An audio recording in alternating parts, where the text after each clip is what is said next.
We also see Jesse shoot a man from behind, although in this case, the act doesn't lead to him being branded a coward. Early in the film, he goes to visit Ed Miller, a member of the gang who is more foolish, naive, and innocent than the others. The kind of thing she said to me, people just don't say unless they really mean it. He's the one who stepped in to prevent Jesse murdering a man during the train robbery. Don't shoot him! Don't shoot him! Ed's home is a dilapidated shack, surrounded by barren fields, across which Jesse dissolves like a ghostly apparition.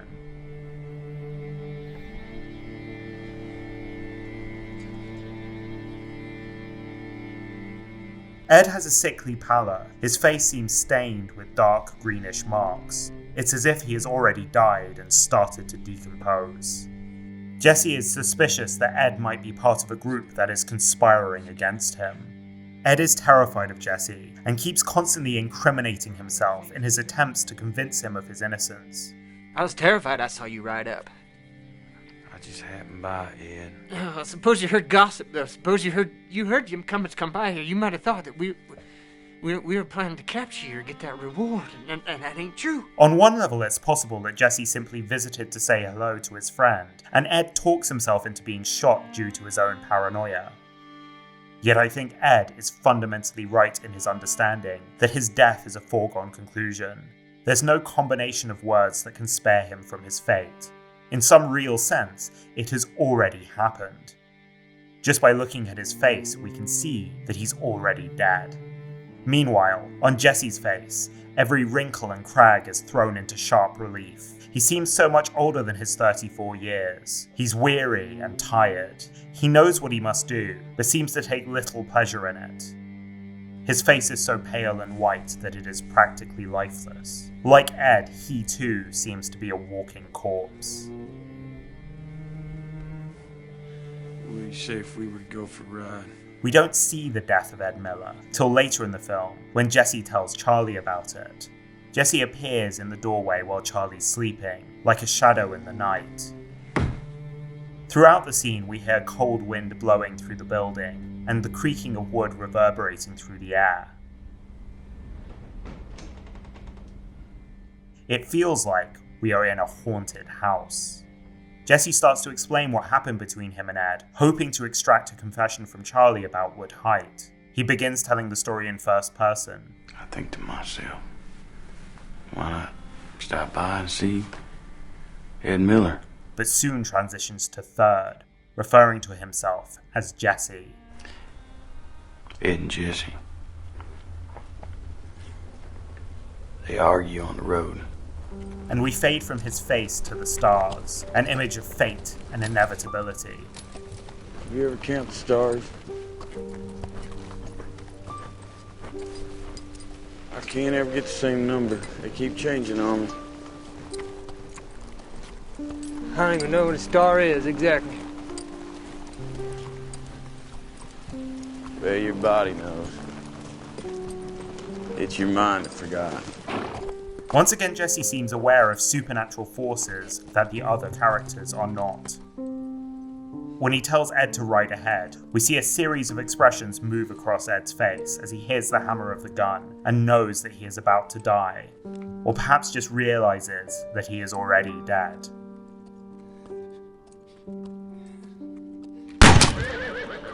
Jesse tells Charlie about this, as if someone else had done the deed.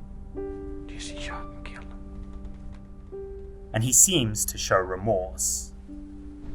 While Jesse is clearly trying to manipulate Charlie, I do think his grief and guilt read as somewhat genuine here. His referring to Jesse as if that was someone else is, on a psychological level, just an attempt to distance himself from his own actions. Yeah, it just ain't no peace when old Jesse's around. And yet, on a more mystical level, there is frequently a sense that there are two Jessies. One who is devilish, sadistic, compelled towards destruction, fated to commit evil acts, and the other who is a powerless witness, who looks on with melancholy regret, unable to change his path. Look at my red hands and my mean face. I wonder about that man that's gone so wrong. When Jesse and Charlie walk out onto the frozen lake, Jesse wipes away snow, as if in an attempt to view his reflection in the ice, but he sees only darkness. He speaks as if he had already once died and become a ghost. I'll tell you one thing that's for certain. You won't mind dying once you've peeked over to the other side. As he shoots the ice, it's unclear to me if he wants to kill himself or his image, destroy his body or his spirit. It's notable that it's in this sequence when he's contemplating suicide that he agrees to bring Robert Ford back into the gang, the decision that will lead to his death. You've been chosen. In the scenes between Jesse and Robert preceding the assassination, there is often a sense that Jesse is grooming Robert, preparing him to commit the act. Jesse would look over at Bob with melancholy eyes, as if the two were meshed in an intimate communication. Bob was certain that the man had unriddled him, that Jesse could forecast each of Bob's possible moves and inclinations. He frequently antagonizes, bullies, and threatens him. But the two share moments of understanding and even tenderness. He provides Robert with the very gun that he will later use to kill him.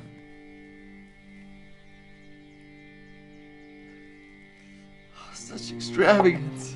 He says, You're gonna break a lot of hearts. a phrase with a double meaning. On the one hand, he is saying that Robert is handsome, but this is also a premonition. When Robert kills Jesse, a great many people will be heartbroken. There's a scene that exists both in the novel and the film's script that was likely shot but not included in the released version of the film, where Robert and Jesse have another intimate conversation just prior to the assassination. Robert says, "I'm afraid of being forgotten. I'm afraid I'll end up living a life like everyone else's, and me being Bob Ford won't matter one way or the other." Jesse then ruminates and says, "Do you ever get surprised when you see yourself in the mirror? Do you ever find yourself saying, 'Why do they call him by my name?'" Most of us want our lives to mean something. We want to feel like we matter. We want our names to echo beyond our deaths. We want to have made some kind of a mark upon the world, to achieve some measure of immortality. What Jesse understands, and is trying to warn both Bob and us, is that if we achieve our goal, the thing that we leave behind, our name, our mark upon the world, won't really be us. It will be something distorted, alien, beyond our control. They're all lies, you know. Once you start to be perceived by people you've never met, perhaps by people who won't be born until after you die, you lose control of your self-image.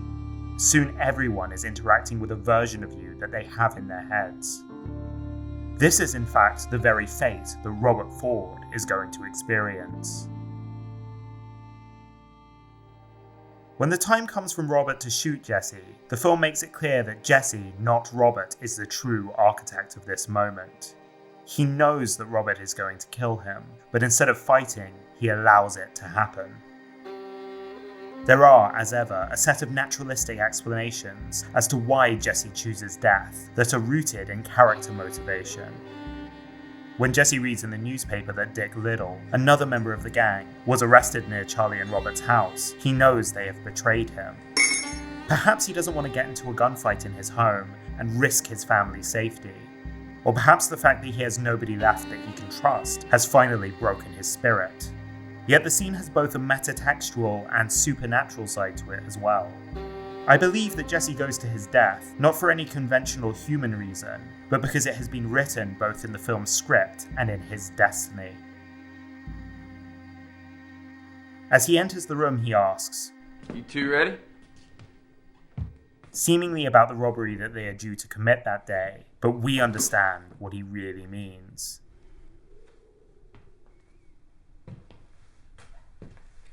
Earlier that morning, Robert warned Jesse about wearing his guns in public, and Jesse didn't seem to care. You think it's intelligent to go out like that? So all creation can see your guns? Now Jesse announces, Guess I'll take my guns off.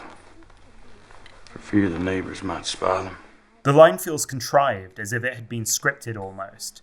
There are obviously no neighbours nearby.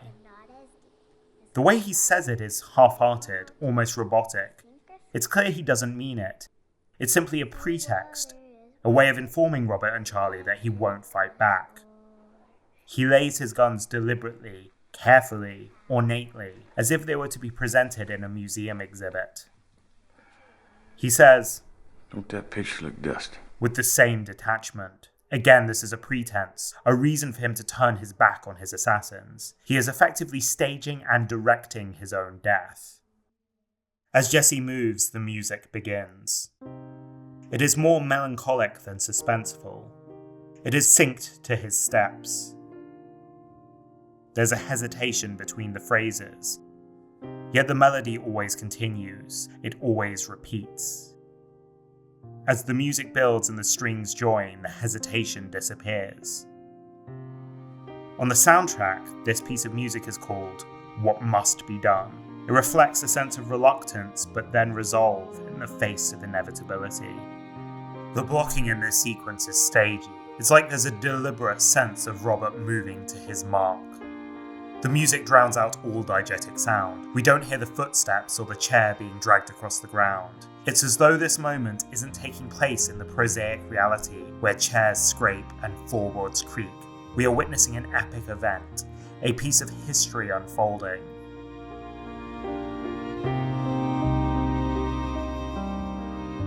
Jesse looks in the picture frame's reflection to confirm what he already knows.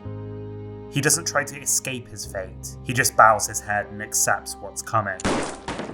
When the bullet hits Jesse's head, the spell is broken, and we are back to reality with a jolt. His face is no longer reflecting betrayal or cosmic inevitability, just pain and shock. Now we hear the dull thuds of his head hitting the picture and his body hitting the floor. He's a physical object in space once again.